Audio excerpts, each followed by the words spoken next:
Hey guys, my apologies for being late. I had to sew myself up because I spoke too soon. I was losing my faith. I want to start off by saying felicidades a Jaime Munguia por una pelea. Wow, no sé qué decir, pero era una pelea buenísima y miré el talento y el esfuerzo y el cambio de ritmo del entrenamiento con Freddie Roach, ¿no? Entonces, he notado que en las últimas peleas con Eric Morales se le estaba complicando el asunto de la pelea y más la defensa. Nomás puros trancazos de clásico de Marco Antonio Barrera y Morales. Pero con Freddie Roach, pues miré los cambios. Como mi español es limitado, pues hay que cambiarle tantito en inglés.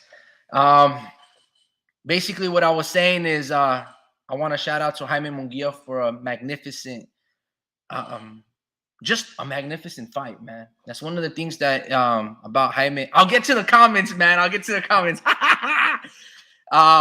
But shout out to Jaime, man. It was a very impressive victory. One of the things that I noticed early on, and I was telling my brother when we were watching the fight, is the tactical retreat from Jaime. Every single time you see Jaime fight, especially when he goes on an entourage in a blitz of punches, he doesn't reset. He just stays in the line of fire. Well, with Freddie Roach, he kind of implemented a little bit of Manny Pacquiao, which was the in and out approach. Come in, take a step back, boom, and come back in. Right? El paso para atrás. That little step back allowed Jaime to see where the punches were coming, B, get out of range, and 3, allows him to reset and see what's available rather than just staying there and eating shots. That little step back, John Ryder, like for example, I think it was the second or the third knockdown. Jaime threw a 1-2, took a step back. John Ryder tried to counter. Jaime throws a jab that kind of doesn't even overcommit. He just kind of just throws it, and John Ryder just off balance walked into it, and he fell down. That was what Eric Morales needed to teach him a couple of fights ago. I would like for Jaime under Freddie Roach to learn to have 2 more fights, and just get acclimated to the instruction, to what Freddie Roach needs to instill in Jaime, because this was a great performance. This was fantastic. There was much more that I love to see. I still don't think 168 is Jaime Munguia's weight class. I think even when John was landing those punches, you can see that it stuns Jaime. And these dudes at 168 are much bigger. I would love for Jaime to go down to 160. I know the bigger, more popular fights are at 168, but I feel at 160 he can really become a force. With that being said, he did something obviously that Canelo couldn't do, right? And he dropped John Ryder multiple times and got the stoppage. And that was because of straight punches and punch placement. And Canelo's, if you go look at the later rounds, Canelo lost his creativity. And Jaime started off with jabs to the body, crosses to the body, chopping down the legs, and then coming up over the top. I thought it was going to get tricky for Jaime. I thought in the later rounds, if John is still withstanding, Jaime would be a little gassed down and he would be a little more susceptible to getting hit by those punches.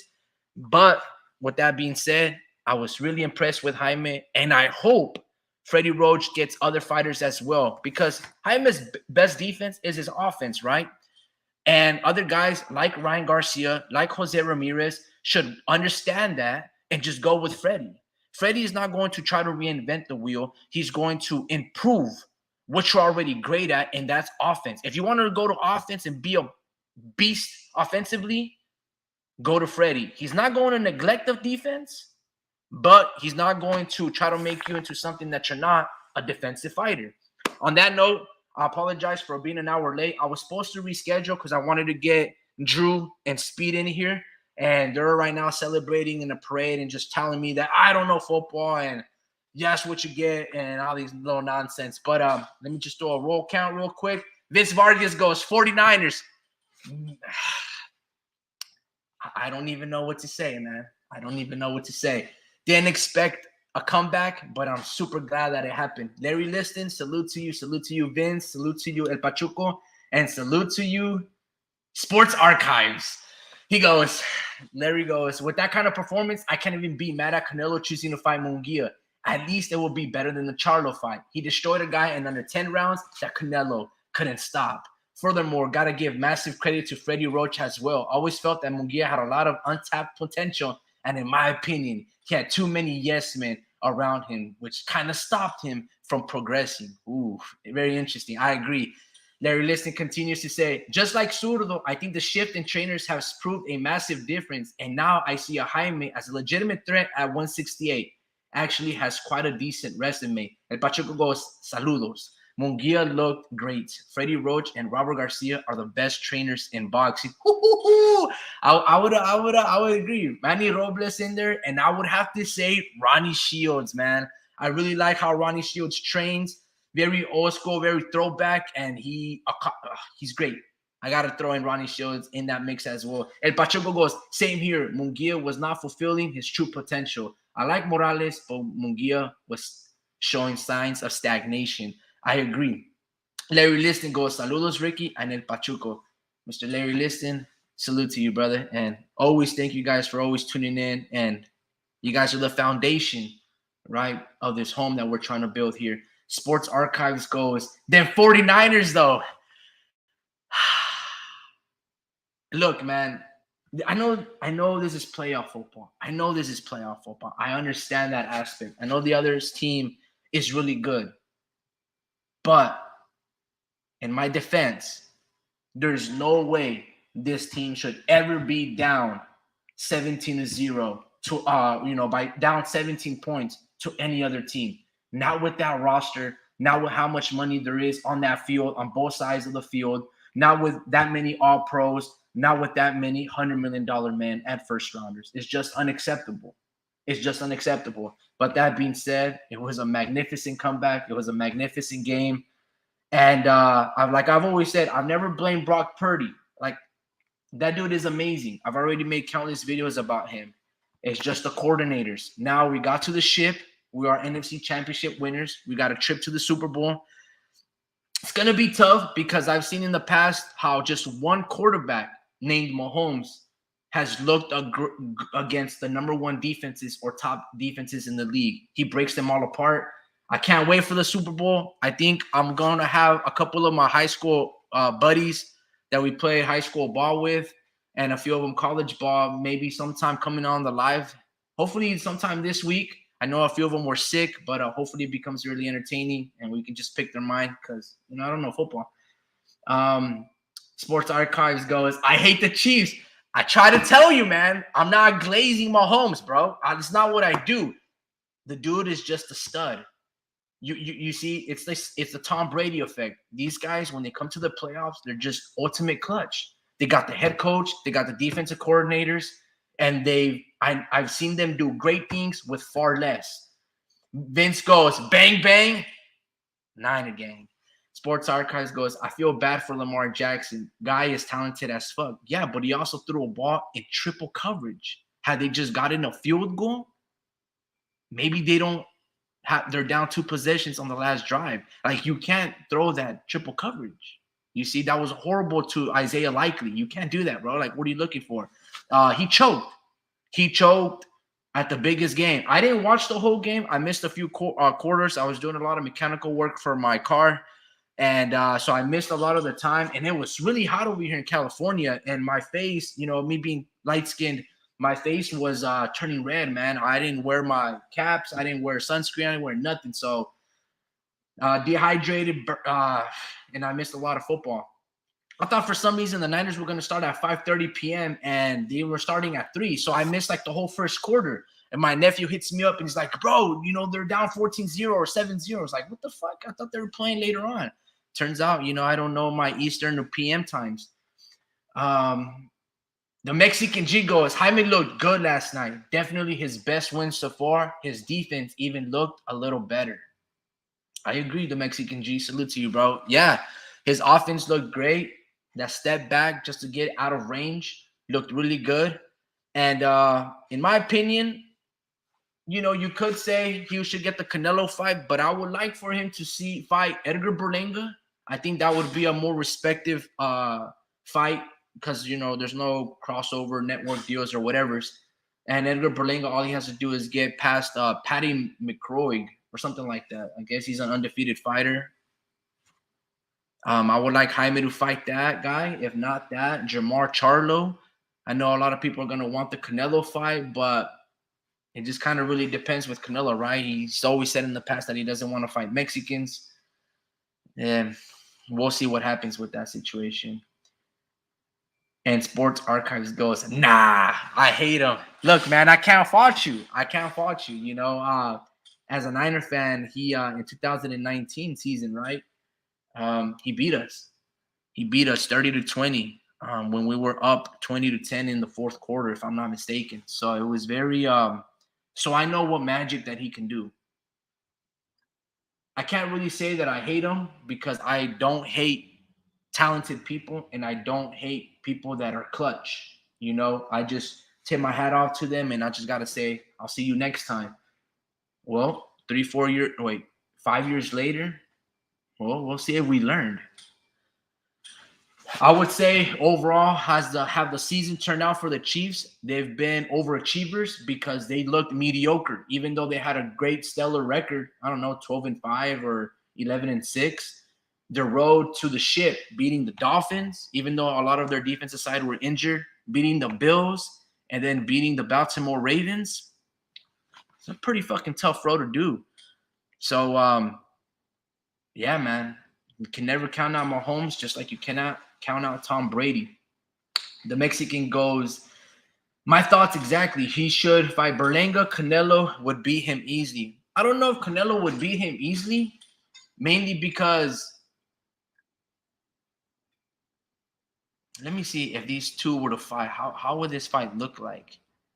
I could see it like a Perro Angulo fight, right? And then you can be like, well, Canelo beat Perro Angulo easily. Yeah, but if you started seeing the later rounds before, I think Tony Week stopped it. Perro Angulo was finally landing and pushing Canelo back because Canelo couldn't get him out of it.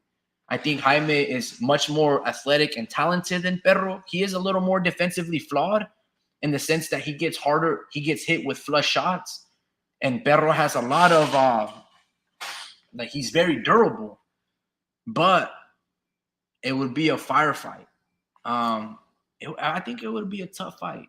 I think it would be a really tough fight for Canelo. I think Jaime Munguia would give Canelo a better fight than Billy Joe Saunders. I think he would give him a better fight than Callum Smith.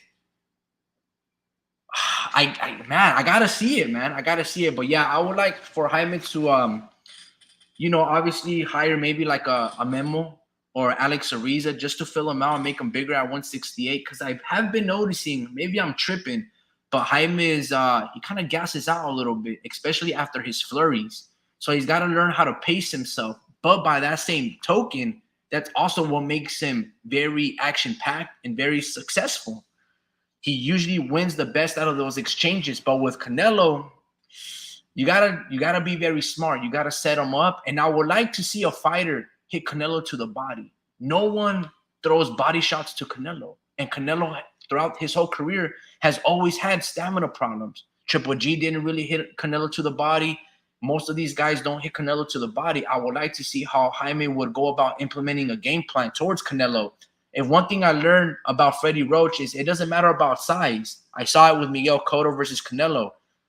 He draws a great game plan. And I think maybe he found his quote-unquote specimen or fighter in Jaime that he can mold. I'm not saying he can turn Jaime into Manny Pacquiao, but I think that he can do great things. So I'm really excited for the future between these two. And, I know we talked about a little bit of a language barrier. Is Jaime really going to understand Freddie Roach? But, hey, that's why you got the training camps and people can interpret. So I'm really excited for it. And I can't wait for this next chapter. Jaime goes, let me see. Sports Archives. The glaze is endless. Memo Heredia, pill popper, steroid user, steroid injector. I mean, look, man, even Roy Jones Jr. in 2001 failed the drug test, and James Toney in 2005 failed 2 drug tests for some type of steroids as well. So A lot of these favorite fighters, I wouldn't even be surprised if Roberto Duran, Sugar Ray Leonard, Marvin Hagler, if they weren't on some type of juice, you know? Imagine going 5 rounds plus 3 minutes, 15 rounds, 3 minutes, and the brutalness of those. I mean, they were probably on some type of drugs, not necessarily steroids, but, you know, I mean, it's always been like that in the sport of boxing. The Mexican G goes, Canelo would counter Munguia and probably KO him. It might be competitive in the early rounds, but Munguia gets stopped without a doubt. Yeah, I agree. That's a really good assessment. I think so as well. I think, look, how many fights does Jaime Munguia have? Like 46? He's like 27 years old with 46 fights. I mean, does he need another 20 fights to finally fix his mistakes? No, he is what he is. You know, he's shown you what he is and who he is. So it's our job to believe him. We can't expect him to be and make big leaps. No, this is his moment. This is his situation. This is the type of fighter that he chose to become. Okay, he's not gonna be this outboxer. And guess what? Nor does he have to be against Canelo. If you got the Canelo, it's like this. Don't try to reinvent the wheel, right? Do whatever it is that got you there. So if, for example, if Jaime Munguia wins the lottery and he is Canelo's next opponent, don't try to change it up and be like, oh man, I gotta throw a curveball at Canelo and, you know, the world is watching. So no, the world is watching. So be you. You did whatever it is that you got to this position. Now go for broke. If you give us 5 epic rounds and maybe drop Canelo once, you already won. And if he were to knock you out in the 11th, it is what it is. The memories, man. The memories. At this point of stage, and I guess with how many limited fights Canelo has in his career, go out there and a bang. Hit the motherfucker to the body. Throw some uppercuts. Get dropped respectively both times. You know, get back up. Give us amazing memories. Because I think at the end of the day, when it's all said and done, you guys are going to get paid if you get that fight. And you want replay value. You want to be, you know, that participant that everybody talks about for years to come. You want to be in that round table where abuelos y abuelas are be like, man, Jaime, did you guys see that Jaime versus Canelo? And everyone's talking about it for years to come, like they do with Juan Manuel Marquez and Baby Bo Diaz and the Rocky Juarez's of the world, the Pacquiao fights. If you go back and watch those moments, incredible. And if you live through that experience of the first fight, the second, the third, and the amazing knockout that Marquez had on Pacquiao, oh my God, it's like a 4-series documentary, you know? That's what Jaime should go out if he were to get the Canelo fight with that. It would be amazing. It would be amazing. But, you know, we just can't wait and blame, oh, Canelo's holding up the division. Jaime's just got to be active, okay? Now, I want to say this. Shout out to the 106-pounder Oscar Collazo. He's really good, man. He's really good. I don't know what champions or the other champions are at that lower weight class, but I need to understand when Oscar Collazo told Oscar, that's my first defense. I don't know if there was a bet or a wager going on where Oscar De La Hoya told Oscar Collazo, hey, man, I need you to fight 3 more times and I'll give you $1 million bonus. I don't know what was going on there. I didn't really catch the Greg Maddox post-fight interview, but Oscar Collazo called out Oscar De La Hoya about some situation. Obviously, he was saying it with smiles, so there was probably a friendly bet. But and shout out to Gabriela Fondora. I think that was her first name. She looked really good. I thought Greg Maddox, I don't really like his commentary. I thought, you know, Fondora was winning the fight convincingly, like 6 rounds to 2 before the stoppage. I just didn't. I mean, the other girl was slapping a lot. You know, she was slapping a lot. She didn't really know how to throw proper punches. I think they said that she had over like 100 or 200 amateur fights, and she's 41 years old. You would think she would learn how to throw proper punches, but I thought Fondora was winning that fight convincingly. And obviously the wear and tear on the faces and the huffing and puffing of the other lady, I believe her last name was Diaz or something like that. Like, it was kind of clear, but I don't know. The Mexican G goes, Marquez was a true warrior. The Marquez versus Pacquiao fights, truly legendary. Yeah, man, that was I remember I was in college when the fourth fight happened. And I thought for a split second when Pacquiao wouldn't get up and, the camera cuts to Chinky and she's crying, I was like, no, está muerto. I thought he was dead, man. It was very sad. But it was an incredible fourth fights. I kind of feel that Marquez, I mean, I don't know. I guess I got to poke you guys' head how you guys feel about it. But I thought Marquez should have gave Pacquiao the fifth fight. I understand that there's not much of a greater impact or a closing statement that you can have with a sleeper KO in the manner that Marquez slept Pacquiao. But just for a fan, Pacquiao always gave Marquez the opportunity to right the wrong. And Marquez said, no, me puedes pagar $100 millones, güey. Yo no voy a pelear. Era mejor, So, I don't know. I guess you guys would have to see how. I don't know. Everyone has a different opinion, but I thought Marquez should have given Pacquiao the fifth fight. Even to this day, I still feel like it. Like I would rather see Marquez versus Pacquiao part 5 than a rematch between Pacquiao and Floyd. Like that fucking fight was sorry as hell. But Marquez versus Pacquiao, man, there's bad blood. Even though there's a lot of mutual respect, they're going to give you another fucking classic in the respective 45, 46-year-old range. The Mexican G goes, Marquez was a true warrior. Absolutely, man. But I felt like he had to always work on his legs because he had Deontay Wilder legs. They were so skinny. The Mexican G goes, oh, no, I already read that. Let me see. El Pachuco, Rocky Juarez from Houston, Texas. Yes, sir. Was an underrated fighter. He was highly skilled, but just underperformed. I agree. In fact, I'll pull it up right now on the screen just so we can relive that magic. It was a really good fight. Nah, Marquez got the KO, so the rivalry was over. Same here, man. I thought Pacquiao was dead. I was cheering for Pacquiao to get up. That was scary. Yeah, man. It was very. I've never seen such a haunting moment in the sport of boxing. Even when Canelo knocked down Amir Khan, you can see, Amir Khan being cognizant, and you can see his eyes, and he's just huffing and puffing like a fish out of water. But with Pacquiao, it would just like immobilize, and his eyes were shut, and you're like, "Fuck, dude." So I'm not supposed to cuss, but yeah, because I don't think YouTube likes me saying bad words or certain affiliation of words put together. But yeah, no, that was a very scary moment, very sad. But I'm glad it worked out okay, and everybody went, to their families respectively. Because at the end of the day, it is a brutal sport, but a sport nonetheless. But yeah, no, that was horrible. Horrible moment. Well, it depends. It depends where your money was on, right? But let's check out the first knockdown, and maybe people put the timestamp here at the bottom. But let's see. I don't see it here. So.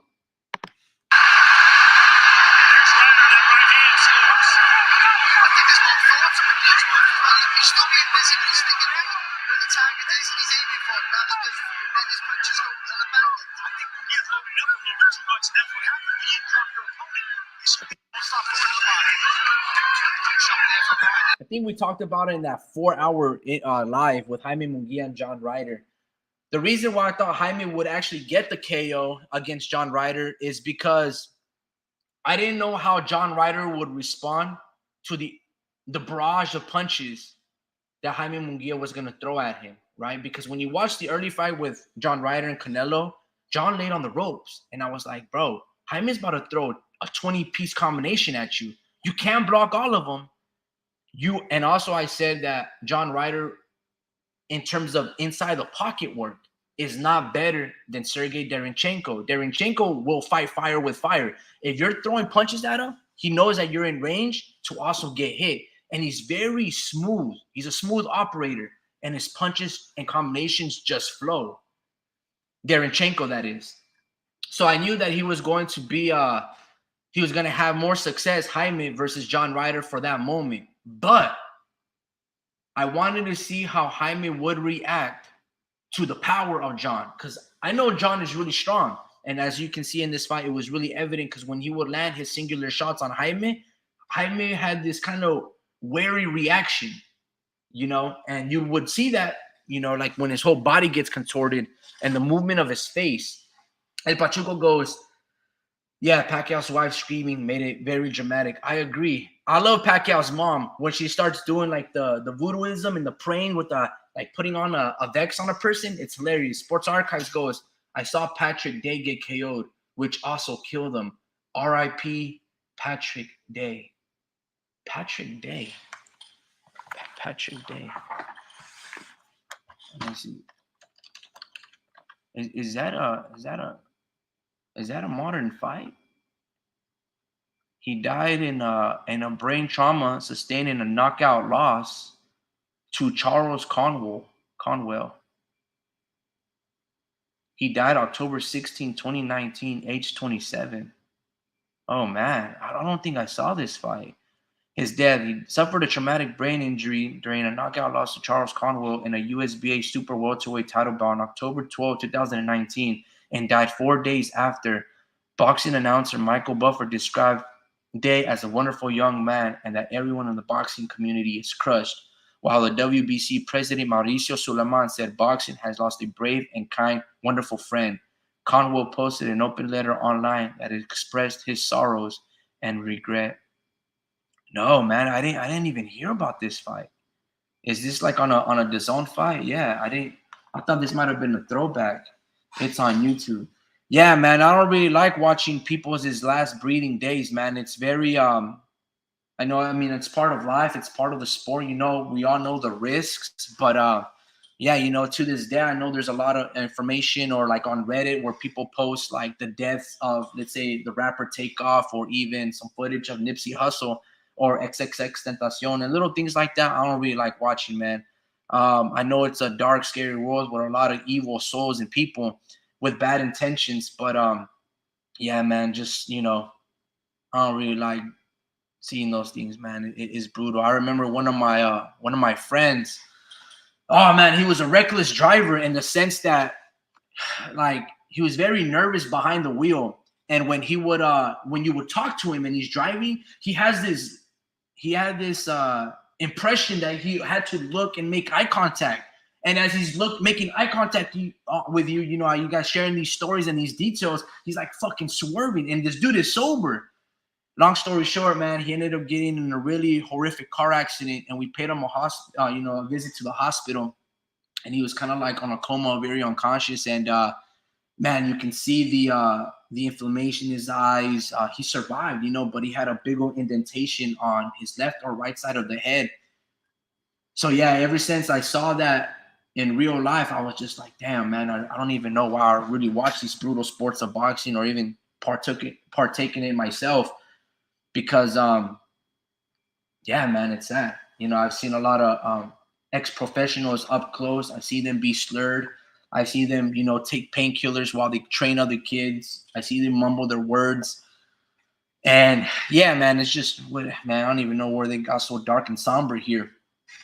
Yeah, it was kind of recent, and it's on YouTube. Yeah, man, I don't think I'll check it out. But R.I.P. Patrick Day, brother. And yes, sir. The Mexican G goes, I hate to sound like an asshole, but I didn't care about Pacquiao. I was just happy El Mexicano got the KO. Yeah, dude. Well, I will say this. Yeah, you're an asshole, dude. But I would say this. I guess a knockout was long overdue for either or, because there was a lot of controversial scorecards. I really got to mediate my words here. But they're very controversial scorecards. I thought the first fight Pacquiao won. I think that's the first fight that he dropped Marquez a couple of times. The second fight, I thought Marquez won. I think Marquez, in a lot of the fights, he would get dropped early on. The third fight, it was a little boring, but Manny did not get a knockdown, and I for sure thought Juan Manuel Marquez won that fight. The fourth fight, obviously, it was really close. I think Pacquiao, had Marquez dead to right, had just dropped him, broken his nose, he was bleeding, and then Marquez with that beautiful slip, 2 over the top, boom! Pacquiao just walks right into it. That was all she said. Oh, man, I always butcher his name. Schlosker, the Destroyer. Oi! Vince, you're a Vargas / fam. Vince is a Vargas, man. He probably is a family member, brother. Schlosker, the Destroyer. Hopefully I didn't butcher your name, brother. But yeah, no, I gotta say, Mexican G, you're an asshole for that, bro. But to your point, I had the same mentality. I needed Pacquiao or Marquez to get a knockout because I hate seeing a lot of amazing fights go to the last minute decisions and or scorecards. It's just a horrible feeling knowing that the fight is close and I don't really want to be tallying up a scorecard and really dictate the fate of a situation. I feel that sometimes 3 judges isn't enough, and there should be 3 professional judges. When you go to a boxing event, the fans should have a say. You know, like if you go to a battle rap situation, the fans boo and be like, "Hey, you know, who think won this one, whatever the case may be." I think there should be like a little button that you press on your seat where they say, "Who do you think won this one?" And then the fans in attendance get get a say, and then online as well. Now, obviously, you guys can be like, "Well, there's always going to be bias. You're just going to vote for the people and their fighter." But that's why you include the fans, you include the judges, and then you include an ex-boxer. Because I just feel that would probably be right. And if 3 heads, again, you can say like, well, if 3 people couldn't get it right, how do you think 5? Well, at least the fans get a say, right? The majority vote. Then you have the, I don't know, whatever, the judicial vote. And then you go, and Pachuco goes, I had Marquez beating Pacquiao in fight 3 by 115, 113. Yeah, I would say that was the consensus. I thought Marquez won the 3rd fight as well. It was also the most boring one of the 4 because they were really just boxing. They had a little bit of moments, but Marquez played it extremely safe, and he was like, man, I just can't get dropped here. So he played really cautiously. Or Pachuco was, or I had it 115, 114 with the knockdowns. Wow, they were knocked. Oh, okay. In fights 2 and 3. Yeah, it's kind of the first and the second fight are really tough to score because of the knockdown. So you're like, oh, this was a 10-8, 10-9. It's like a Tank Davis, Ryan Garcia round 2, right? Where Ryan is winning the whole round, but Davis scores a knockdown. So some judges had it 9-8, others had it 10-9, and you're like, huh, how? It's one of those situations with the Pacquiao and Marquez situation where it's a fucking clusterfuck to try to judge and score those rounds because, yeah, Pacquiao is landing and scoring the knockdowns, but Marquez is landing the majority of the punches in those respective rounds. You got a package. I got a package. Huh. I don't think I ordered anything. Apologize about that, guys. Let me just do a little. Hold on. Let me see if Speed and Drew are in. No, I sent in the links, but hey, let me know if any of you guys want to hop on. I can send you guys a link. I know some people can send the link on the chat, but I usually use the emails. Seems a little more professional that way, but Jaime Munguia, man, let's go back to him. I would like to see, you guys can give me a list of names, but I would like Jaime to try to fight Jamal Charlo. I think that would be a really good fight. Or Edgar Berlanga. Maybe Diego Pacheco. I think Diego would be a little green, but if you're trying to build a rivalry between Jaime Munguia and David Benavidez, knock one of his pupils out, and then fight David for a pay-per-view situation. But in all honesty, I would love for Jaime to move down to 160 and fight Carlos Adames and Johnny Beck Alamkanalai. That's what I would love to see happen because I think that's where Jaime Munguia become undisputed. You know, it's like this. It really comes down to what Jaime, what he wants to do in his career. And there's many ways you can go about managing his career and just moving around and benefiting off the sport politics, right? So, for instance, the 160 division, it needs a face. And Johnny Beck is pretty popular in terms of his respective fan base. But Jaime can take over that. And Jaime versus Johnny Beck would be an incredible fight.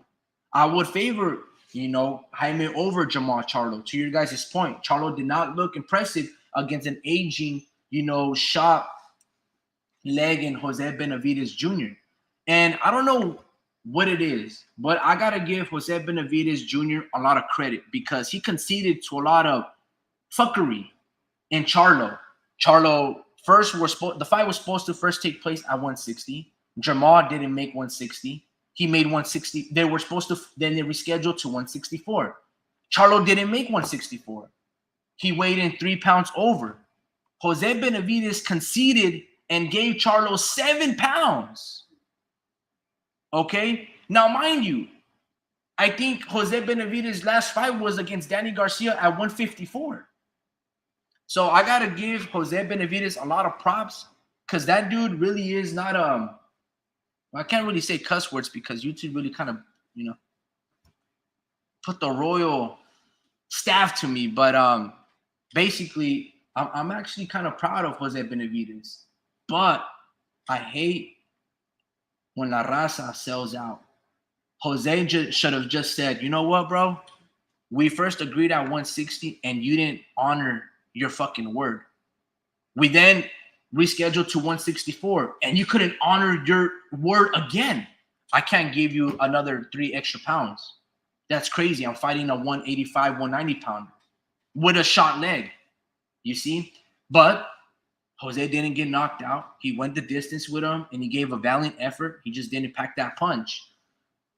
Another case happened of that similar situation to Jose Felix Jr. He fought in some small ballroom in the UK against what's his name? Lawson? He just fought over the weekend.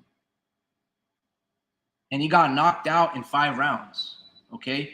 They were supposed to fight at 147. Jose Felix Jr. is a 135, 140 pounder. For those that know Jose Felix Jr., he just not too long ago he knocked out Gary the Diva Coley in a stunning upset fight. And he also went the distance with Sander Martin. Well, Jose Felix Jr. conceded once again to all the demands of Lewis Crocker. Okay? Let's fight at 147. Jose Felix Jr. said, okay. To my knowledge, at least what Speed was telling me, Lewis Crocker did not make weight by 3 pounds. Okay?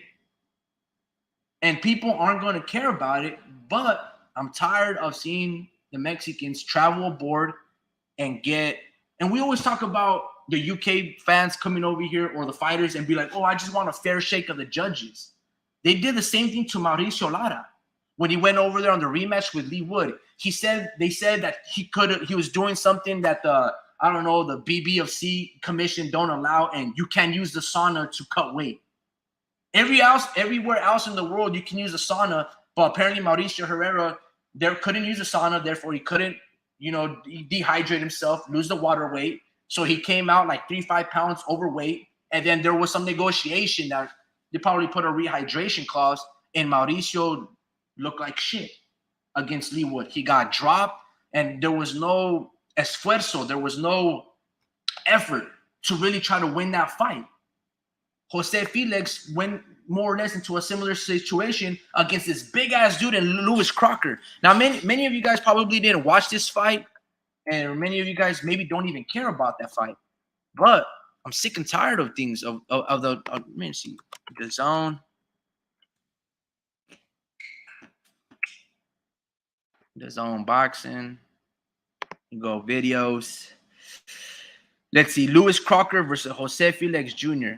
And I don't know what it is with these commissions, man. I don't know exactly what it is with these commissions, but everyone is so fixated about, oh, he took steroids and all these things. What about these fucking mismatches? How do the sanctioning bodies and how do the commissions in that respective city or state approve of a guy being a weight bully, right? Like, we always worry about the main fighter's health. But what about the guy that's just going to be on a highlight reel?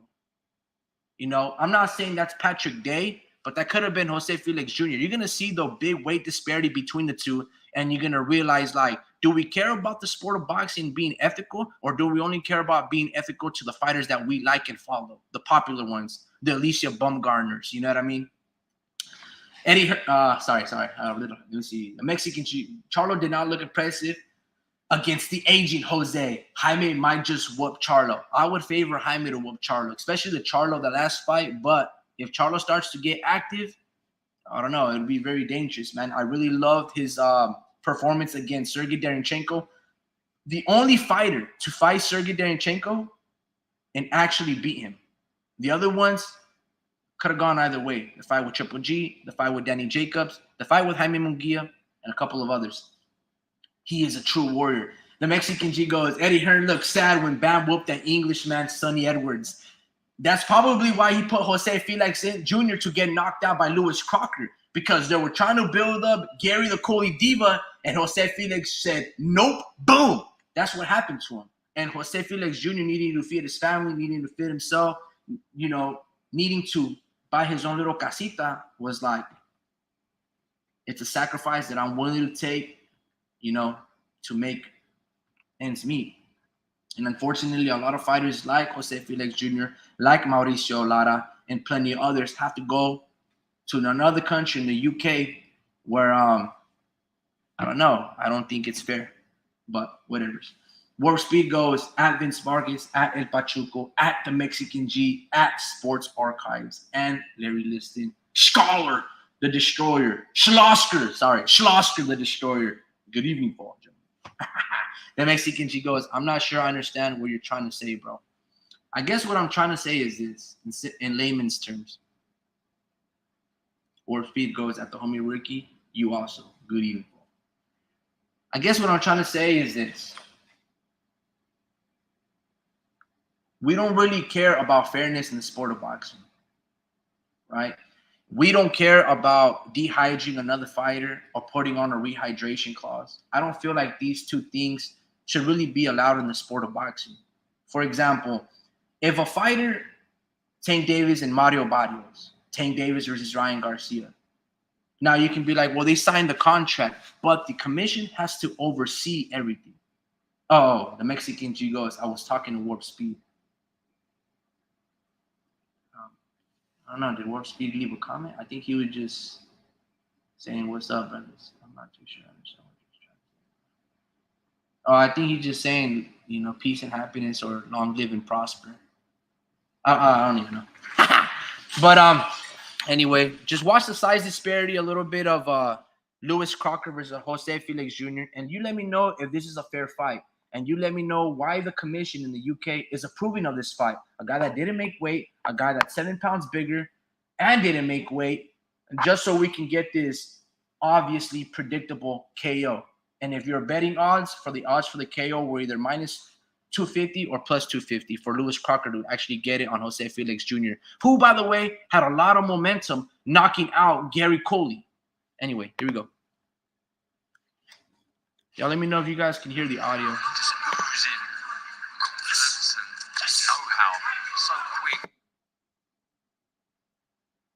That's obviously not Jose Felix. To the third round as Andy was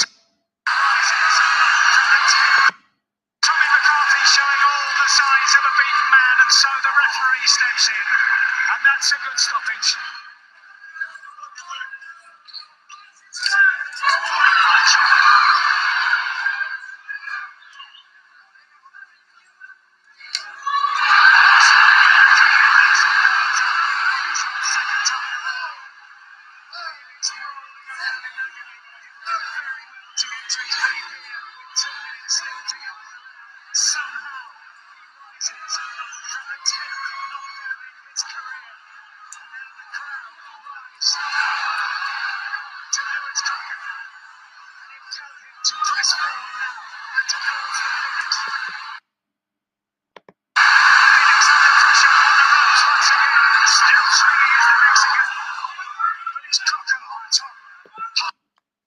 And I don't like Lewis Crocker for this exact same reason, and I don't like Eddie Hearn for these exact mismatches.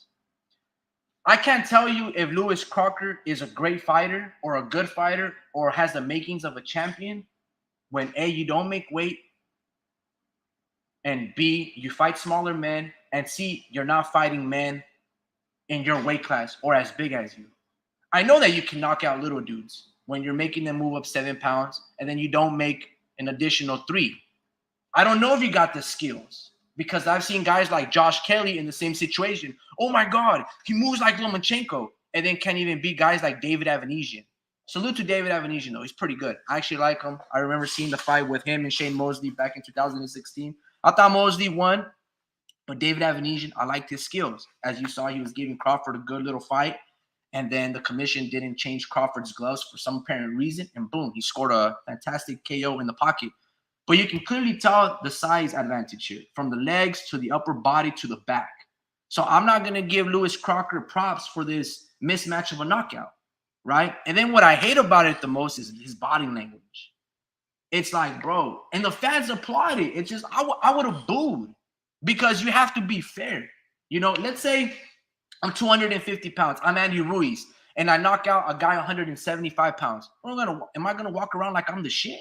No. Now, respectfully, if you do that against someone on equal terms, equal weight, more or less, they're not gonna applaud you and be like, "Damn, bro, you legit. You're the goods."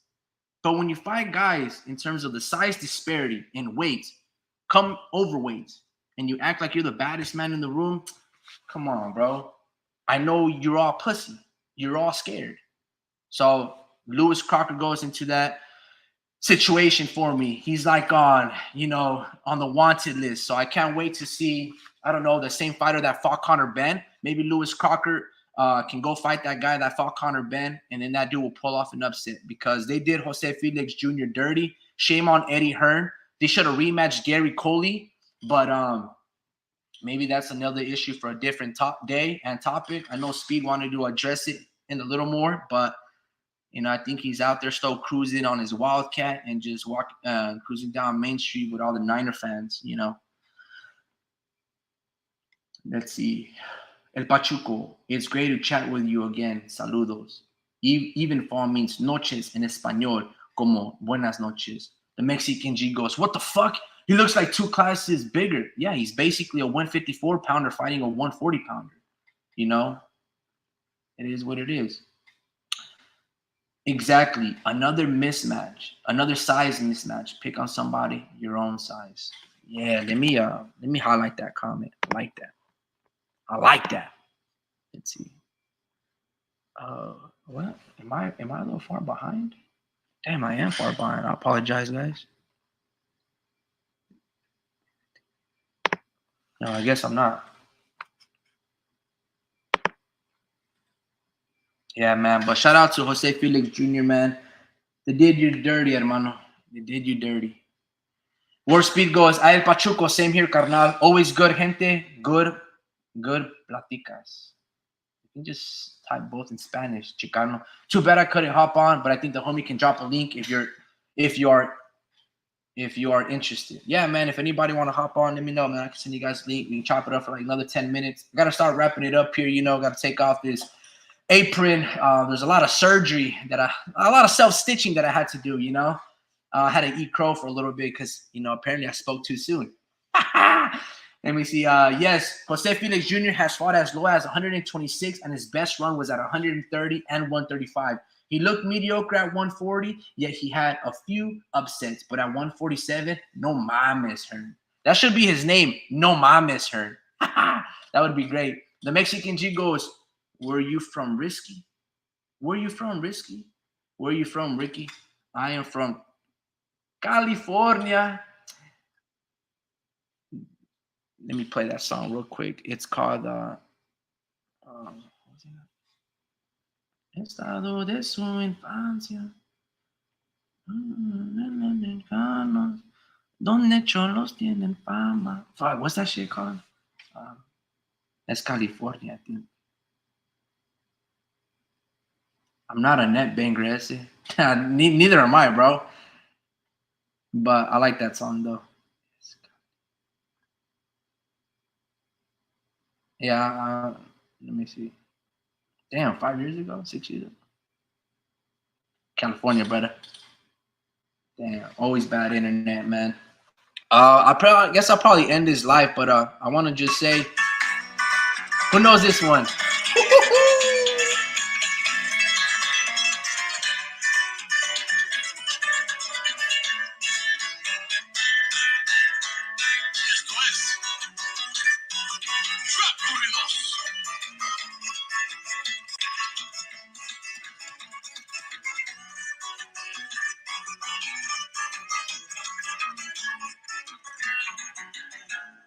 Es California, el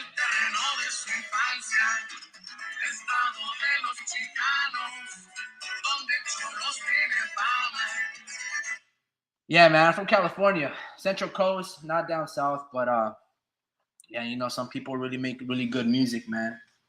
But yeah, no, saludos a Jaime Munguia, man. I'm really excited for him and his future with Freddie Roach. Just to recap a little bit and close it off. And I want to first, before I end the video and live, thank you guys for all tuning in, man, and giving me a piece of your time just to shoot the shit a little bit and just talk a little bit about the sport of boxing and football and or your concerns. If you guys have any fighter you guys want to put me on or any news, you know, spit it out, man. You know, it's always good to Santa Maria. Santa Maria. Santa Maria. Is that a church, bro? No, not Santa Maria. More like Monterey County, bro. Around in or around that area, you know. Jaime Munguia es un perro. Saludos, muchacho, bro. Yeah, bro. Jaime Munguia was impressive. I'm excited, man. If I was Oscar De La Hoya, this is the type of fights that he should do. Ryan Garcia versus Ismael Barroso. Jaime Munguia versus Edgar Berlanga. Or like a fighter of Steve Rose, just get him active. I want to see Jaime fight 3-4 times this year. And then at the end of the year-ish, a badass fight. But Edgar Berlanga versus Jaime Munguia should be the fight to make. David Benavidez would have to go fight like a David Morrell, you know, just because it's just easier since they share the same water at the pond. Let me see. Who else does he have? I would like to see Jose Ramirez fight somebody just to stay active and have like a homecoming fight with Oscar De La Hoya and Golden Boy. And then Arnold Barbosa versus Jose Ramirez. Man, that would be an amazing fight. Respectfully, Oscar will probably try to build them separately and build them into like household names before they actually converge. Jojo Diaz, I think there was a fight that he was supposed to fight some dude named like Ricky Fernandez. I guess he overpriced himself a little bit for not wanting to fight Kid Austin, Floyd Schofield. So that was an unfortunate turn of events because I thought that would have been a really good fight for Jojo. But I'm just glad that he's keeping these fighters active. Correct me if I'm wrong, but I think on the telecast I saw William Cepeda, right? El Camarón fighting Chon Cepeda. Did I see that correctly? Hold on. Who is William Camarón Cepeda fighting? William Cepeda box rec.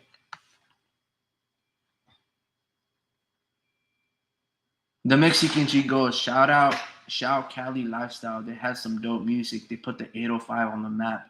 Drew123 goes, I want Berlanga. Shit. Yeah, man, that would be great. Warp Speed goes, Garcia would probably take on Barroso, thinking he's old and lucky. Yeah, that would be an amazing fight. Davey and Sammy, payday. You want payday. Yeah. Oh, okay. So El Camarón Cepeda, he's fighting Maxi Hughes on March 16. So then who is Chon Cepeda fighting?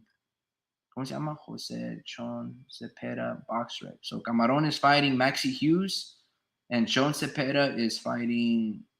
I know he looked like shit against that one kid. He's fighting Dalton Smith. You know, in his last fight, he looked mediocre against Richardson Hitchens, but Dalton Smith, age 26, 15-0 with 11 KOs, fighting Chon Cepeda 37-4. He's coming off a couple of knockout victories versus Sam Maxwell and Billy Allington. Interesting. Yeah, man. I got to do a little bit of research. Maybe we'll do a live breakdown of Dalton Smith and see if we can make some money out Chon Cepeda. Because, yeah, the way he got outboxed by Richardson Hitchens, man, that was a boner killer, so to speak, because he lost a lot of momentum. You know, to the point where people were calling Cepeda a bum and washed up, which kind of sucks.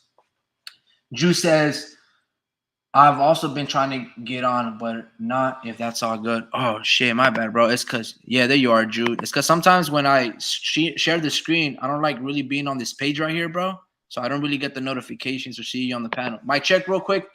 Oh, shit, my bad. I actually Didn't mean to send that last comment. I don't know what the fuck I was saying. But yeah, man, what's up? I can't too much. No, you're good, bro.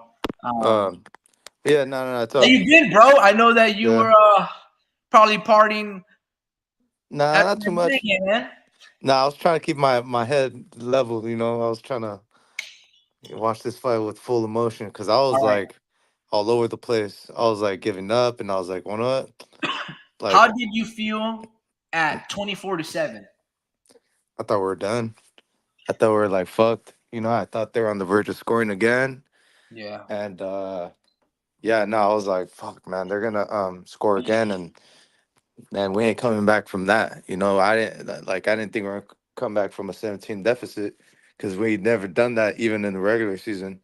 So it's kind of fucking crazy, like how everything went down. Because the Lions kind of shit the bed too, though. Like they had 17 points on us and they gave that up, But they had signs of these types of things happening, like with the point swings and stuff. Like they would have the lead and they'll blow it, and but they would also come back from some games, and it's like fuck, man. Like, and you see why, because like they take those chances. Campbell's just one of those fucking Madden players, that we grew up like the way we played, like we'll go on fourth down and then we're gonna fucking, go for two, and then, I was a little afraid of his coaching aggression before the game because I knew he was that type of coach. And bro, I remember saying they made out of like 20 conversions, right? It was like third, like 20 third down conversions, right? Yeah, that was Out of those, ridiculous, bro. in the first half, right? And out of Yeah. those 20, eight, 18 were made. And I was like, bro, this is ridiculous. Like, we couldn't stop a third down for shit, bro. Like I was so hot, bro. Like by the second half, Long third downs, bro. Like third bro. and 15, third and 20. I'm like, what the? It was. I remember saying, I was like, dude, it's third and 18. I'm gonna be so hot if they make this, and they made it. And I was like, what the fuck is going on, man? And I was so hot, bro. Like something happened in that half, I and was so angry too, bro. And halftime, I made a live that got like YouTube took it down, because I was like, saying some stupid shit. But I was just really frustrated, man. And yeah, damn, no, that's I crazy. think They took for it the down. rest of the world, we were just like, bro, what is going on? I don't really understand it, but you know, it's a game of two halves at sometimes, and that's exactly what happened. But yeah, it's very interesting. I want to ask you another follow-up question to that. How do you feel going into the Super Bowl? I know we got 2 weeks, people can rest up and scheme, but not just how do you feel into the Super Bowl? Do you think we can out scheme Reid? Andy Reese. I know I was gonna say Andy Ruiz, Andy Reid, and Steve Spagnuolo, the defensive coordinator. Well, Do you I think think our coordinators match up well with them? this is the thing. All right, so I was happy that the Chiefs won. I was happy. You know why? Because the Ravens fucking defense is Uh-huh. no joke, bro. Like it was really the lack of Lamar Jackson to put points up on the board. They only scored what, 7 points, and they kicked the field goal, I think. And it's like, come on, man. Like they need better offensive efficiency, and they don't have like a McCaffrey, and they don't have they got a couple of playmakers, but they don't have like a Debo and a Christian McCaffrey. Like they might have had like a George Kittle and Mark Andrews, but he's not. He was kind of playing on a limb, and it was likely that was pretty much doing all the work. And their second string tight end, and bro, I was like, this team is good, but they're getting lucky by, like, I'm talking about our game. Like, they were good, but they got lucky, by these crazy fucking interceptions, and they got some good ass fucking uh playing advantage, like pretty much like just interceptions into the fucking field goal range, so they kind of like, got lucky in a sense. But this game, um this game was just, I was hoping for Chiefs to win because I know how good that it's really the secondary, bro. That secondary, bro, they, like, I would trade that secondary for ours any day. Yeah, they're Bro, good. bro. That the Ravens secondary, Kyle Hamilton, bro. He's a Yeah, beast, bro. He's gonna be the next great. Like honestly, he's yeah, gonna he's be the really next good. great. And then he was reading Mahomes good, but they don't have our front seven. You know, that's the thing. But we do lack what they don't have. What Yeah, in like we're like kind of built differently defensively. So I don't know. I feel like that's that's the different type of heat that he's gonna Mahomes is gonna take. You know, I feel like Fred is a better coverage linebacker, and I feel yeah. like they that's what they needed. They needed more coverage because that's what fucking they did, bro. Like they needed someone, that was gonna ruffle someone's or Travis Kelsey's feathers, like they didn't really do much to make it physical with him, Yeah. so I think we got I don't know, I feel a lot better than uh than what's it called 2019, so yeah, bro, like this game I'm feeling a little better because Brock Purdy slings it and he puts points up on the board. And he fucking I don't know, he got it, bro. Like he at this point, bro, we gotta give him respect because he's fucking putting up he he put up points up in the board like in the second half. He changed it up and he used his legs. And I was like, damn, he's using his legs. This is crazy. Like he should have done this a long time ago, but that's and then that's what Mahomes also does too. He also runs with the ball. So it's like it's gonna be a good game, but I think we have too much firepower on offense. Like, we have too much firepower compared to the Ravens. Like we just have too much. It's just Well, I hope so because yeah. I hope so because if you look at the road that these two teams have gone, right, you would say a lot of people have said, man, the Niners road was pretty easy. You beat the Packers and you beat the. Give me a second, bro. It's gonna be my girl.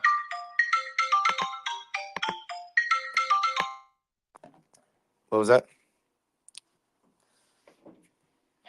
Yo, yo, yo. But yeah, no, that what Yeah, I I'm was gonna saying. be right here, but hold on. I gotta make a call real quick. All right, all right. But yeah, I know that the game was crazy, bro. I was fucking hot. I remember us being down by like two possessions, and I was like, man, if they score again, I'm out of here. And then next thing you know, they just scored 3 points, and we're just down like 17 points. And I was like, fuck, I'm good now. And honestly, I just kind of toned it down as far as my yelling, and I was like, fuck this shit. I'm like I give up. I'm not emotionally attached in a sense. I'm Yeah. watching, but I'm not gonna react anymore. I'm gonna just watch this shit. And then Hey, Drew, hold on. Purdy Give me made a it hard for me to kind of like not cheer. I was like, fucking Purdy's like he's making another comeback. Like this fucking guy just is clutch. You gotta give it to him, man. He's Yeah. clutch. Hold it down for a little bit. I'm gonna close up my computer and then I'm gonna transfer the data over to my phone. All right.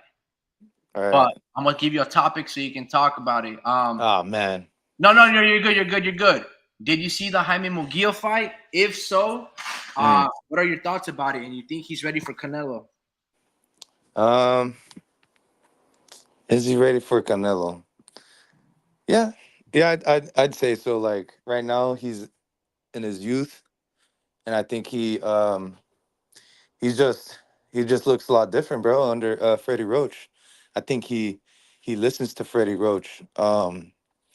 I was looking at his video like on the like in the locker room, and they were pretty much hugging it out like after the win, and I seen like how much. Oh shit, what was that? No, but I seen how much how attached Freddie Roach and Jaime Munguia were. Like, they look like really cool. Like they look like genuinely like they had a good relationship, and that was pretty cool to see. And that's pretty much what it's all about. Like when it comes down to like switching a coach, like you want someone to like you're gonna that you're gonna listen to, And surprisingly, I mean the the language barrier didn't really get in the way. So man, Munguia got what it takes. I think he got what it takes to beat Canelo.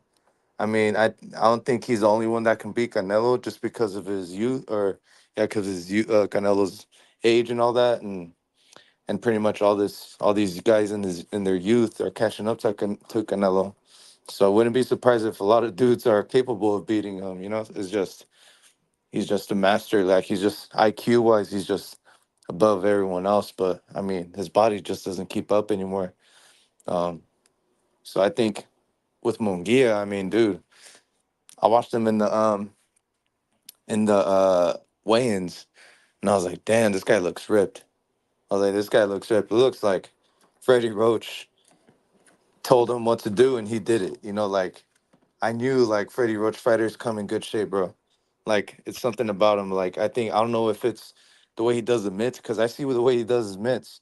And I mean, I've done mitts a lot, and that shit would get me tired. It makes me tired looking at him. The dudes, doing mitts with him. They use a lot of legs and they move around a lot. So um, man, I knew this was gonna be a good fit. Um, and it's crazy, It's crazy to see um, a fighter level up multiple times in their career, like not just staying the same. We're saying he's kind of staying the same, but I Yeah, mean, yeah. there's another level that he just crossed, and that's with Freddie Roach. But remember when we watched him in Vegas, we are like, all right, he's good, and then we kind of seen him gradually get better, and then we're like, all right, now he's facing this certain level of fighter, and he's kind of like edging him out barely. But he's winning, but he's edging him out. But now he's like calculating everything, and he's like really listening to Freddie Roach. It looks like, and I'm like, wow, like this is crazy. Like like I'm not sure if you're listening, but like I seen after the win, like how much they liked each other. Like how cool they are with each other and shit, and also seeing how like highly Freddie Roach spoke of Freddie Roach spoke of Jaime Munguia, like in other interviews as well. And I'm like, damn, like he really does think he can beat Canelo, and he's the way he says it and shit. But um, yeah, no, he looks like he can, bro. He looks like Freddie Roach actually leveled him up, bro. Like I really like this Jaime Munguia. So he's an exciting fighter now. I don't know if he was ducking Benavides. I don't know if that's like 100% true, but I don't know, man. I don't know Can about this that either. Jaime be a I champion? think I think David is a little too big, maybe. Um, yeah, he's a little too big, and I think he's just too strong. Like like I don't know. I think they shouldn't fight each other. It would be a good Mexican war, but I think, man, I know Canelo would prefer to fight Munguia than Benavides. Like I'm pretty sure of that. Like I'm pretty sure he's like looking at Munguia like it's easy. But I don't know. I don't think it's easy, bro. Like I think Munguia is gonna be a great fight. I think Canelo could win just countering him and just the way he fights, his style. Like I still feel like he can beat Jaime Munguia, but Munguia leveled up, bro. Like definitely fucking leveled up. And I wouldn't be shocked if he beats Canelo, So I don't know. Woo, But Munguia, I damn. mean, but I mean, All right. I don't know. Munguia can also fuck up some other dudes, bro. Maybe I gotta think about like sides of the road, like street and shit now. Um, ah, damn. Okay, Munguia is the zone, man. I don't know who he can find. Fucking Do you think 160, 160 or 168? 160, right? 168? 168, Okay, yeah. okay, okay. Do you Uh, think he can become a champion, bro? man, good question. Who has the belt right now? Well, at Belt 168, all plant. Canelo, but at 160, like Johnny Beck and Chardo and shit like that. I think maybe Johnny Beck. Like he could probably beat Johnny Beck. Um, tough fight, but with this new Jaime, I think like very few dudes beat Jaime. Like he's like really good, bro. Like he changed it up. Like he leveled up. So what you think? I haven't heard your opinion. Yeah, man. I You, think for yo, my check. Can you hear me? what happened? Yo, can you hear me? Yeah, I can hear you. For sure, for sure. It's just that I'm gonna be right here on the road right now, so Oh, okay. it's gonna be a little bad reception. But long story short, yeah, I agree with you, man. Canelo, well, Jaime, he looked really good. I like what he's gonna do with Freddie Roach. I would like 2 to 3 fights before he takes on a mega fight. So guys like Edgar Berlanga, Jamal Charlo, Steve Ross, just to get him more active and acclimated to Freddie Roach's coaching style. I think Jaime, he's a little small, so I would like for him to get like a Memo or Alex Ariza just to get much bigger and solidified at 168 because his body looks good, but his chin is and his durability. But yeah, that's my take on it. Yeah, yeah, yeah. Munguia looks great, bro. Like, I want to see him live again. Nah, you know what I'm saying? Like, it's cool. Like, bro, like he's seen, like he's been looking at our stories and shit, right? I was like, damn, that's pretty dope. But but yeah, man. Hopefully he. I just realized with that question, I was like, damn, he's not even a world champion. Like, yeah, he's 43-0 with I don't know how many knockouts. Um, yeah, I bro. This, yeah, no, dude. I was like kind of surprised. I was like, what? He's paper. This not pay per view. Never mind. I'm tripping. He's headlining shit. 43-0. This is crazy. How can you be 43-0 with no fucking belt? You know. So that's a lot of. I'm not trying to say a lot of covering up by Oscar, but I mean Oscar built him up the right way. Many can say, slowly and gradually. But I think you're supposed to be a world champion a long time ago, like at least a year ago. But yeah, man, fucking Jaime Munguia, bro, looks all ripped up now. So he's already in fucking TJ. I already seen that shit. I was like, oh, that's pretty good. Okay, okay. You're having bad. The homie Ricky says having bad service on the road, but I can hear you, bro. All right, that's good. That's good. Nah, man, drive safe, bro. I know how it is out there. Luckily it ain't raining out there because I know it'd be flooding like crazy out there. But next week there should be actually like a big ass storm I heard or some shit like that. So drive careful, man. Get home safe. Um, yeah, man. Just fucking fight. Who's on the undercard? I keep forgetting the undercard. Yeah, I know the fight on the. Yeah, did okay. The homie Ricky said, "Did you see the fight on the Zone UK?" Uh, yeah, no, not on UK. What do you mean? It was on. I seen it on my phone actually, on the Zone app, because my TV wasn't having it on, dude. Like I went on my like literally went on the browser and signed out of every device, and only my phone was working. Not even my main TV. Not even my living room TV. Not even my sister's TV.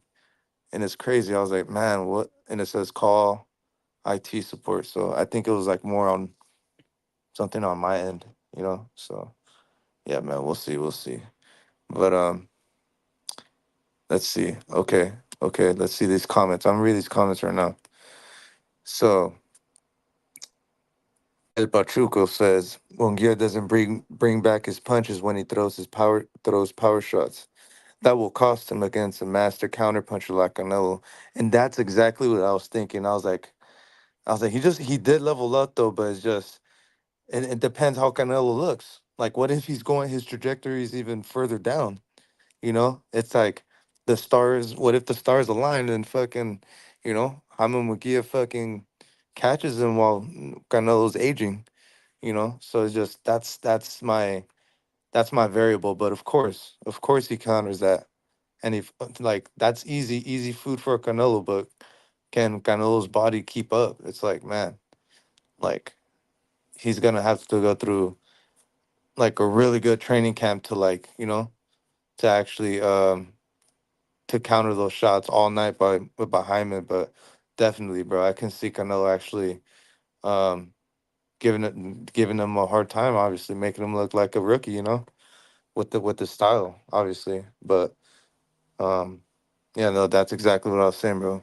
Or that's exactly what I was thinking, because he's crisp. He's just not bringing his shots back, or like actually like bringing it, like tucking his chin in a little bit more. But yeah, I think Freddie Roach can fix that, bro. Like that's what Freddie Roach is really good at that, man. Like that's we'll see how good he does it.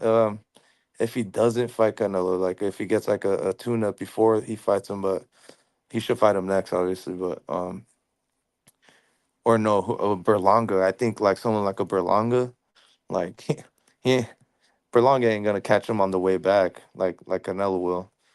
So but he'll actually bring the firepower and actually exchange with him. So that's why I want that fight, because it's actually a little more on the exciting side. You're gonna get a fucking barn burner. So if that's a good thing, right? Barn burner, did I say? Yeah, no, it's gonna be a great fight. That's what I mean. I heard that phrase before. I'm not sure if it's a bad thing or not. But but yeah, man. Let's see. Next comment. Wow, wow, wow. You guys are commenting a lot. God damn. God damn, where we at? Where we at? Okay, okay, okay. Oh, never mind. It's not too crazy. Yeah, that's okay. Oh man. Yeah, so the homie Ricky says Jose Felix versus Lewis Crocker. Oh, okay, that was on the undercard. Okay, okay. I didn't watch that fight. Sebastian Fundura's sister fought. Oh yeah, I was actually watching that fight, and the 106-pound from Puerto Rico, Oscar Collazo. Oh yeah, yeah, yeah. I seen the Sebastian's sister. Bro, she looks like a beast, bro. She looks pretty damn good. Um, I'm not that familiar with the 106 weight class, so I'm guessing or her sister name's Gabby or something like that, right? So yeah, I heard she's already up there, in the ranks. And then Oscar Goyazo, he's a gold medalist, right? I think he's a gold medalist. Yeah. Okay, okay. Um, but yeah, El Pachuco goes, Picasso looked phenomenal until he suffered the eye injury, or suffered the injury. Yeah, no, he looking. Which fighter is that? Picasso. Oh, that's Goyazo. Okay, yeah, I didn't catch that fight. I don't think I caught that fight. And Mad Dog H goes, saludos, saludos, bro. Thanks for having us on, man. Thanks for coming on, man. And the homie Ricky says, what do you think of Keith Thurman and Tim Zoo? Yeah, that's a good fight. I mean, I think Tim Zoo's about to fucking, I think Tim Zoo's about to knock him out, bro. Like, it's gonna be like the first 6 rounds, bro. Like, I don't know how you can stay active or like stay inactive for, I don't know how many years. What, 3 years? Since the Niners made the last Super Bowl? Bro, it's been a minute, man. Yeah, Gabby from the yeah. So I think Tim Zoo's about to knock him out, bro. He about to knock him out. Like easy money right there. It's just I don't know how you can stay active, or like you can keep up with the dude like that caliber, and you're moving up at the same time. It's like, bro, you like Keith Thurman lost to Manny Pacquiao. I mean, yeah, that's a legend, but it's like that dude's short and he can only move up to 147. You want to move up to 154 and the champ? Man, man, that is crazy, So, um, Tim Zoo by knockout. Um, if I'm correct, the undercard should have it should be stacked in a sense. No, fuck. Who did I see on that undercard? It's March 30th, right? Um. Anyways, I'll get back to that. I'll get back to that. And then the homie Ricky says, "Yeah, barn burners are great for fans, bad for the fighters' health." Oh yeah, that's what we pay for, though, man. That's what we pay for, and the taxes. But Warp Speed goes. Her name is Gabby Fundora. All right, bro. Sorry, I'm just kidding. Um, yeah, no, Gabby Fundora. I wonder what her alias is, or like her nickname. I wonder what it is. I think I heard it, but I was like a little tired. Um, Pachuco goes. Picasso versus Ruiz was the first fight of the main cards. Rick, Rick. Yo, can you hear me? Yes. Ah, thank Picasso God. versus Ruiz. Was that Oscar Collazo? No, that's a separate one. Collazo, I think, was Okay. the third fighter, and Okay. like the third co-main, main event, and hmm then Picasso was like the early preliminaries. And then, hold on, let me read the next comment. Yeah, no, the Rick will catch up on that. I didn't get to watch that fight. I was high as a cat. I was high as a motherfucker. But I got to watch the Gabby fight and I got to watch the Jaime Munguia fight. I was that tired. Yeah, But those were all really good fights, man. The preliminaries were pretty good. There was also a guy he fought Alan Tess Fox. I think his name is like Daniel or David um, Burnham or something like that. He looked pretty good. He was mm, like a prospect 9-0 with like 9 KOs, and he was fighting Alan Tess Fox with like 37-40 total fights. So it's pretty oh, interesting. that's right, Alantez Fox. Yeah, and he did all right. I mean, pretty good ability to survive. But I want to read some of these El Pachuco comments because he goes, I was on a Mexican It was boxing channel a couple days ago, and Benavides Sr. was talking a lot of crap about the raza. He said something like he was disappointed in Mexicans for not demanding that Canelo fight versus Benavides. He went on to say that a bunch of crap like, let me see the next one. And oh then he damn, I missed all also, these. My bad. yeah, I'm trying to scroll up, but my internet's kind of lagging. And he said he was talking a bunch of crap and about the fight being ridiculous. He said that they were looking to fight Beterbiev. They think that we are gullible. I told Benavides Sr. that he should rematch Ronald Gabriel. I told Benavides Sr. that I would bet him $1,000 that Canelo beats Benavides, but I didn't receive a response. Yeah, dude, ain't no way he's gonna respond to you, bro. Like, Yeah, hell nah. um, I will say this with David though, man. Like, David has a lot of momentum right now, and hmm the way he knocked out impressively David and Demetrius Andrade, that's not easy to do. Now you could say that Demetrius Andrade hasn't fought nobody at 168, and I would agree with you, but it's still an undefeated fighter that doesn't know how to lose, and David knocked him out and basically for a split second made him cross-eyed. So that's impressive in terms of David Benavides and his ability to finish people off, right? Because there is a beauty and a technique and an art of scoring KOs. But yeah, David would never move up to 175 to fight Artur Beterbiev or Dimitri Bivol, because if he didn't do it then, he's not gonna do it now. And if there was ever a Mexican fighter that I would love to move up to those weight classes and honor, el orgullo mexicano or Latino, and knock out a Eastern European in Bivol, that's what you would have to do. Because there was a time where Manny Pacquiao would just beat a Mexican, and then the next Mexican would fall in line. He'd be like, "Nah, bro, you beat my carnal, you gotta fight me." And some of these fighters don't have that same. They just want the biggest payday. So yeah, I would agree with you, El Pachuco. I would also put $1,000 that he would never take on that fight. But yeah, he ain't beating Canelo anytime soon, because David, I don't know, man. He's basically fighting the leftovers of Canelo. I wouldn't be surprised if he would call out. Nah, I don't think he would call out John Ryder, but maybe a Callum Smith, just so you can get the knockout. But we'll see what David has in store. I feel like David should just continue to fight guys like In Billy, um, and continue to fight guys of that nature, David Morrell, whatever he has with the PBC, because damn sure Sam Lukowicz and PBC, they're not gonna let David walk and go over to the zone. They haven't done then. When David tried to go over to top rank, they put a cease and desist letter, right? That like, oh dude, you can't cross over. You're still under our promotional banner. And David's been trying to get away from PBC for a while. It's just whatever type of slave or contract that they have them locked up on those fighters, they can't really walk away. But we'll see.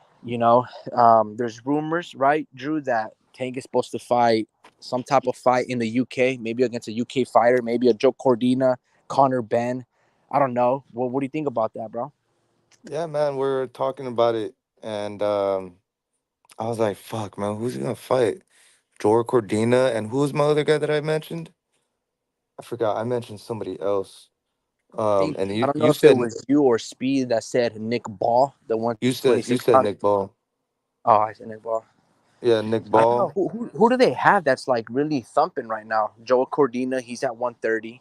I don't Yeah, know if Joel Tim Cardina. Champagne at 140 and 135. Maybe Jack Catterall, I was thinking maybe Jack Catterall. Josh Taylor. Those Yeah. are pretty interesting fights. You can be like, I'll fight Josh Taylor. I'll knock him out. Something that Teofimo couldn't do. I don't know. Hmm. Who knows what Tank does? Yeah, because you wouldn't fight Frank Martin over there in UK. Just that wouldn't make sense. Yeah, that You wouldn't know, make sense, but that would be a pretty good fight. as an undercard, Nah, like a cool. That would be a good main event. At least they're both undefeated. unless they're paying him hella money to be an undercard, and but who knows? Because yeah, they're supposed to like do big things, Amazon. So I have no idea. Do you think Amazon is gonna do great things over there when the sport of boxing involved in PBC? I don't It's think not so, bro. it's not looking that way. No. Yeah, They're because it's just like Amazon. I mean, this thing they talked about this like in multiple lives. Every Thursday night football game was horrible, hmm horrible. But people just watch it because man, it's Thursday. It's the mid. Like, there's not much to do on a Thursday night, and hmm every single game was boring. There might have been one or two that were pretty good or competitive, but most of them they're gonna put you to sleep. yeah. They build up their cast and their fights good.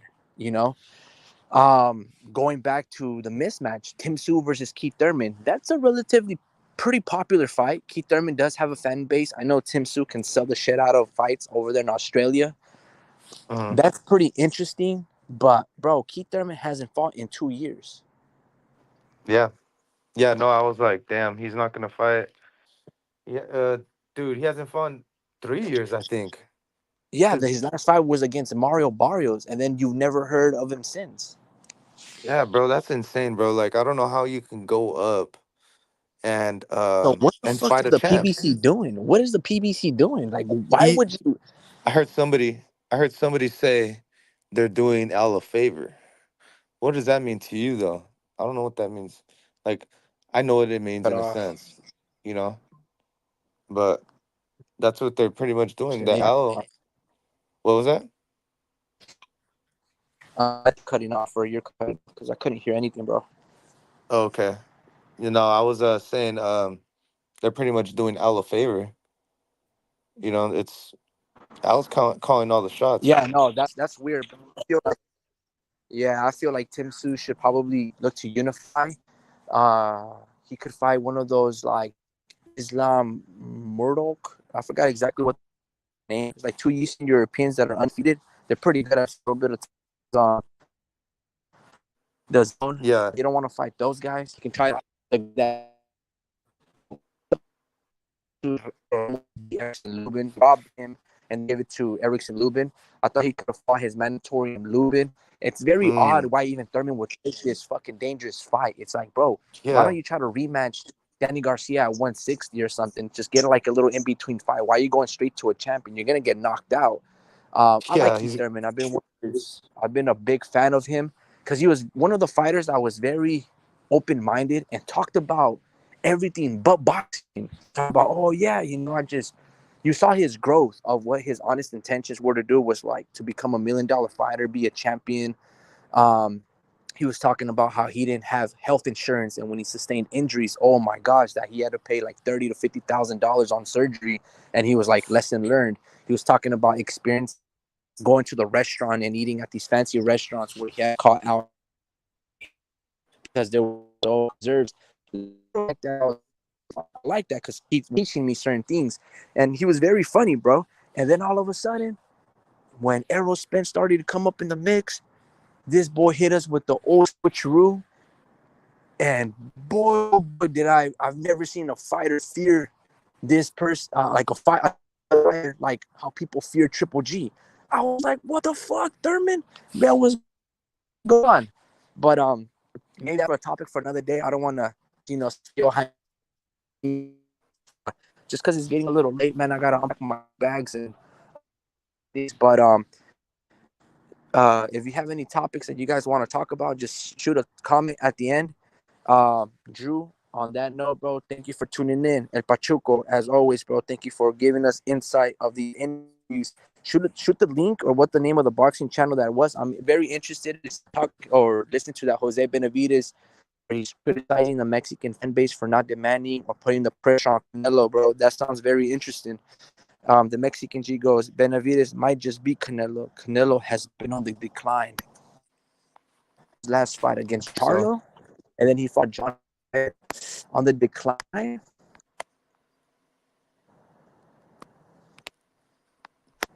uh Nah, I can't. we Hey, lost you. bro. What happened? Yeah, I think we lost you a little bit. Oh no, I was Right. just thinking about that question. Oh, for sure. But But yeah, yeah, man. On that note, have a good night. I'm kind of losing my voice, but Paco, Mad Dog, H, Larry Liston, Vince Vargas, Sports Archives, and many others that I might have missed. Thank you guys for tuning in. And I'll see you guys maybe like in 3-4 days from now. yeah. All right, man. Later, brother. Peace. Peace. Peace.